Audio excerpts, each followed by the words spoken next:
Hey, Will. Hi, Jill. How are you? I'm good. A little origin story here on our chat. Since William has been helping implement AI into our product with our customers, he's also been doing a lot of research and catching up on AI in the news. So we thought it would be cool to sit down weekly if we can and have a chat about what's been going on in the world. AI is always the buzzword. One of the things I wanted to bring up that's not directly related to AI, but it struck me as so interesting is I'm sure that you heard about Kate Middleton's photo that was out there in the world that so many people have now been questioning for the last week. And while the conversation is not at all about AI, it's really about whether or not the photo is manipulated.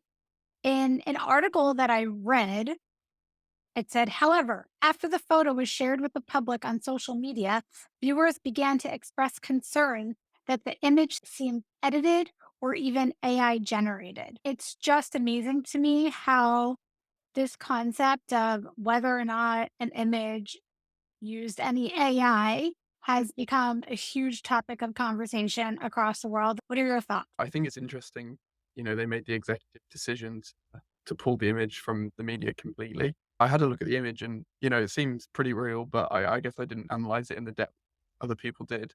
Oh, I totally didn't at first either. Yeah. Yeah, yeah. It doesn't necessarily seem like it's AI generated. I think the interesting thing is though that we both couldn't tell that it could be AI generated. And that's, I think, where the problems lie. In this example, I think it was harmless, but the fact that if it was AI generated, there was no, information or watermark, for example, it's not a transparent process, which is, yeah, super interesting. And I think the crux of the issue that means that, further down the line in other circumstances, it could have a more negative effect. One thing in the news this week was a headline: Google restricts AI chatbot Gemini from answering queries on global elections. I thought this was so interesting. So I was like, I'm going to go on Gemini and see what actually happens. So I think I typed in a very generic term. Hey, tell me about the upcoming elections. Give me some information about the candidates or the potential candidates, right? My prompt ended up giving me the response. Gemini responded with, I'm still learning how to answer this question. In the meantime, try Google search. I actually read something that kind of divided AI into on one axis, it's how helpful it is, and on the other axis, it's how harmful it is. And you want Mhm. to be as least harmful as possible while being as helpful as possible. And I guess so. What Google's done in this case is they've made it as least harmless as possible, but at the same time, it's like not very helpful. But then, secondly, yeah, I think it's interesting. How do we get to a stage where it's both harmless but helpful? It's something we have to consider in politics. Every aspect of life, especially politics, where the outcomes are pronounced, is if we ask AI a question, will it give us an answer that we maybe put more weight on more? And will that lead us to a bad decision? I do think a lot of people out there would like to use the chatbots similar to the way they use a search engine. But search engines run different in the background because it's all very SEO based, Yeah. whereas a chatbot is not. It's, I guess, machine based, right? Yeah. Although I guess a chatbot will likely give, if you use it as a search engine, it will give similar answers to whatever will come at the top of Google because that's where it's getting its data from, right? True. That's Yeah. you make a good point there. So I guess we'll have to see. Yeah, yeah.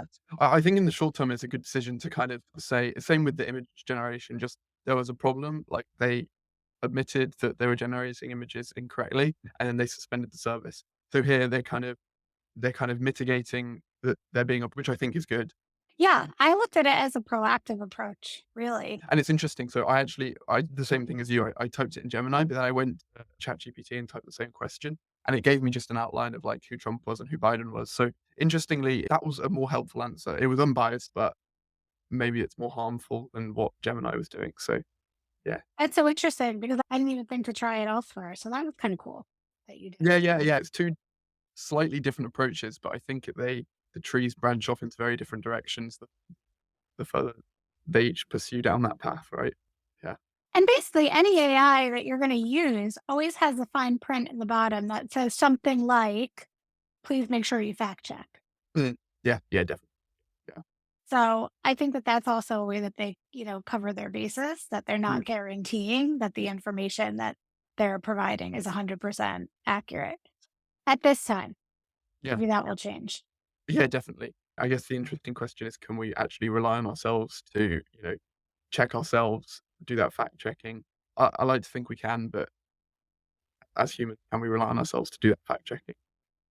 I think some people can, and I think some people won't. Yeah, yeah, definitely. Yeah, And that might be where part of the problem lies. yeah, But we can't control others. We can only control ourselves. yeah, 100%. Yeah, yeah. So I know in your newsletter, you had mentioned an article, Pace of Innovation in AI is Fierce, but is ethics able to keep up? It was released by an author, James Bourne.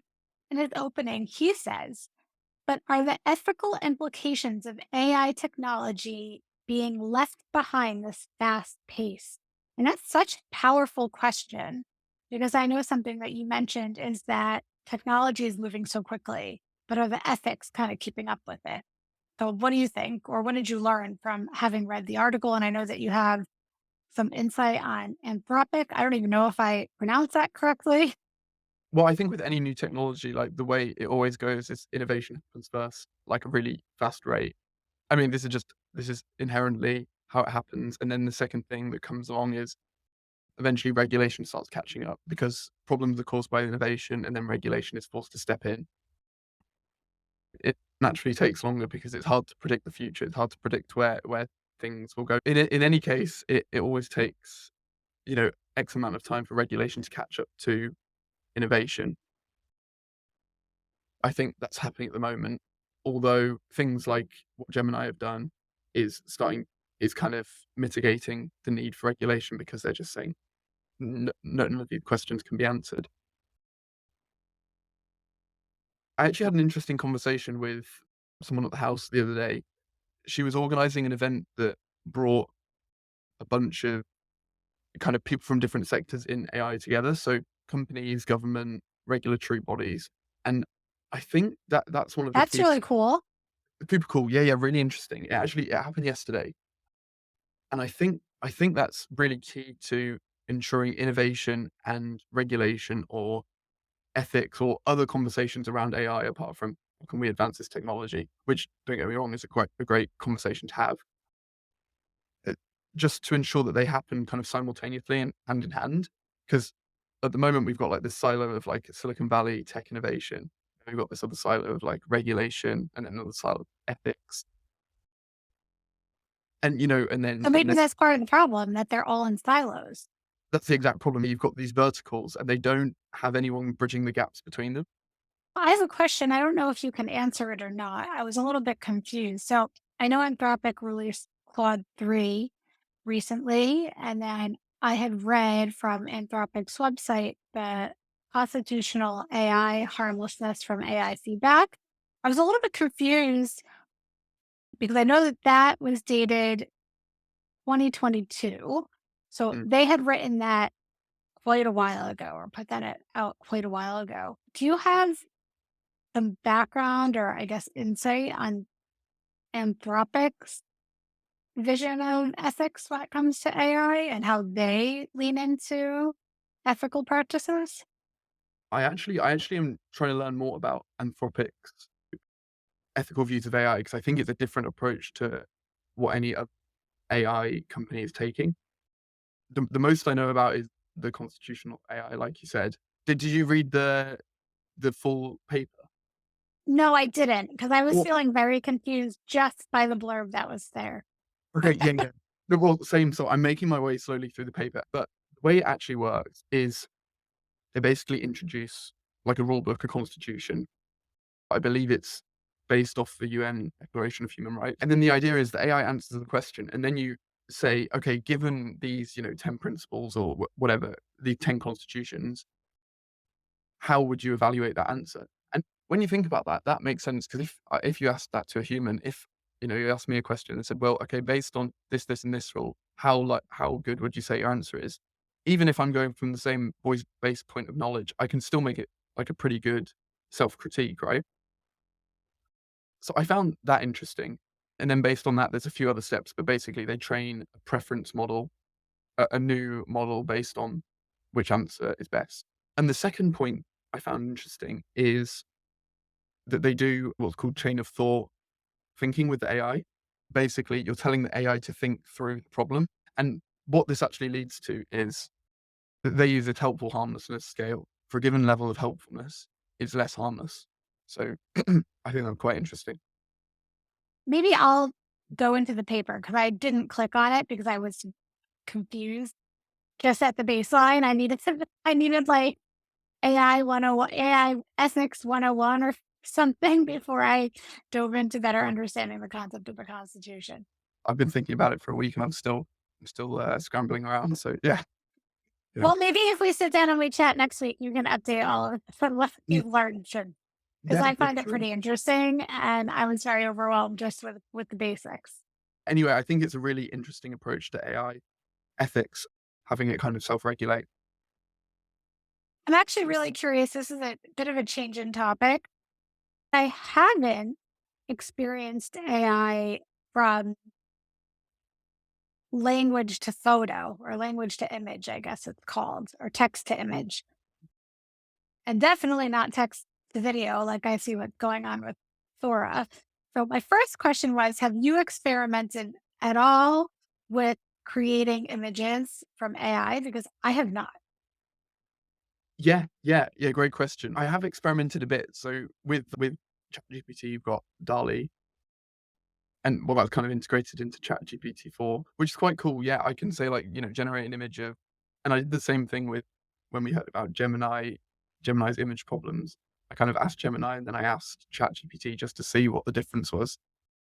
And then I've also used a tool called Midjourney, which Oh, is, okay. Yes. I'm familiar with Midjourney. It is really cool. I haven't really dabbled with it at all. I had encountered Midjourney a while ago when it was totally based only out of Discord. Somehow, when I created my Discord account, I did something really wonky and they temporarily banned me. Somebody was like, "Oh my gosh, what kind of a prompt did you write in order to get banned?" I'm like, "I never even got to Midjourney. I like messed up just in creating a Discord account. I didn't know anything about Discord, so that's really where the problem was." But I've been kind of keeping up with the news about Midjourney because I just find it really fascinating. So I don't know if you happen to hear, I don't know if you go on X. So Midjourney ended up banning all Stability AI employees over alleged data scraping. And so anybody who's listening in, Stability AI describes itself as the world's leading open source generative AI company. They say we deliver breakthrough open access AI models with minimal resource requirements in imaging, language, code, and audio. So Midjourney seems to think that the Stability AI team members, maybe just a couple of them, were scraping Midjourney's data by grabbing like prompt and image pairs. So they banned Stability AI employees from using Midjourney. And then I was guessing, I was reading like a thread on X. The Stability AI CEO said, "This is very confusing how two accounts would do this. Team also hasn't been scraping as we have been using synthetic and other data given SD3 outperforms all other models. If anyone did do this on Team, have asked will dig. Also happy if MJ reaches out direct. It's not great, but obviously not a DDoS attack. And for anybody listening in, DDoS is distributed denial of service. Not a DDoS attack, but unintentional." So Midjourney was basically saying that Stability AI was going in and trying to get some data, I guess, to learn from what Midjourney was doing. And it wasn't so much the article that I found so interesting. It was when I went into X and I started reading the threads and the tweets from the CEOs and like this conversation that was happening between them very publicly. mm, yeah, yeah. Yeah, I find that super interesting. I didn't actually go onto X like you said to see the thread, but yeah, I they couldn't kind of help it. I'm like very clickbaity. yeah, actually, yeah. Well, I mean, if I'd known, I would have done the same, yeah. But yeah, I guess he was kind of explaining himself on X, wasn't he? Kind of getting Yeah, as I guess the like big companies do nowadays. Yeah, it's interesting. I guess they are competitors at the end of the day, right? So if Midjourney thought, they were scraping their data so that they could improve their model, which is the competitor, then I guess it makes sense that they want to ban them. It also makes sense totally. why Stable Diffusion would want to, see how Midjourney are doing it and, just learn from their competitor. So yeah, I can see how it happened. Yeah, hopefully it wasn't anything hostile. I had to bring that one up. And then my last article that I happened to notice, I think it was just this morning. I don't know if you read the Morning Brew, but I happen to love it. There's a new AI that can do coders' jobs for them, which I Mm, thought was a really interesting headline. So it's in early access phase, and according to Cognition's test, it's called Devin. Devin can autonomously resolve issues approximately 14% of the time. And then again, I also read on X, Cognition introduced Devin, what they're calling the first AI software engineer. And according to Cognition, it's an autonomous agent that solves engineering tasks through the use of its own shell code editor and web browser. So I just read that this morning. I don't have any strong feelings about it, especially because it's in the early access phase. So I thought I would just bring it up, see if you haven't happened to hear anything about it. But I just read it today, so I don't know if you had. yeah, yeah, I did. I actually I did a bit of research on it. Um, it makes that barrier to coding. It lowers the barrier to coding, right? So because now you can just type in natural language, kind of what you want to build, and then Devon will design it for you. And we kind of saw a bit of that with ChatGPT already, but this is, I think, another level. It's more coding focused. Right. I was going to say it's more geared at coding the straight language. Yeah, yeah, exactly, yeah. And I think it's interesting so we had Vinod Khosla from Khosla Ventures. He came in here to give a chat, to give a fireside talk. And one of his predictions for the future was that there will be 1 billion people coding in natural language. So basically coding in like English, like we speak, or whatever your native language is. And yeah, I mean, I can't comment on that prediction, but I think this is an interesting step that shows we're kind of going in that direction, which is very interesting. Yeah. Okay. Well, that is all for this week. That was my roundup of some articles. I don't know if you have anything else you want to add. You can feel free. But I thought it was kind of cool that we got a chance to chat about what's been in the news about AI this week. Yeah, Jill, thanks for having me. It's been really great to chat. And yeah, I'm sure we'll be doing this in the upcoming weeks. Yeah, I can't wait. Okay, cool. Talk soon. Thanks, Jill.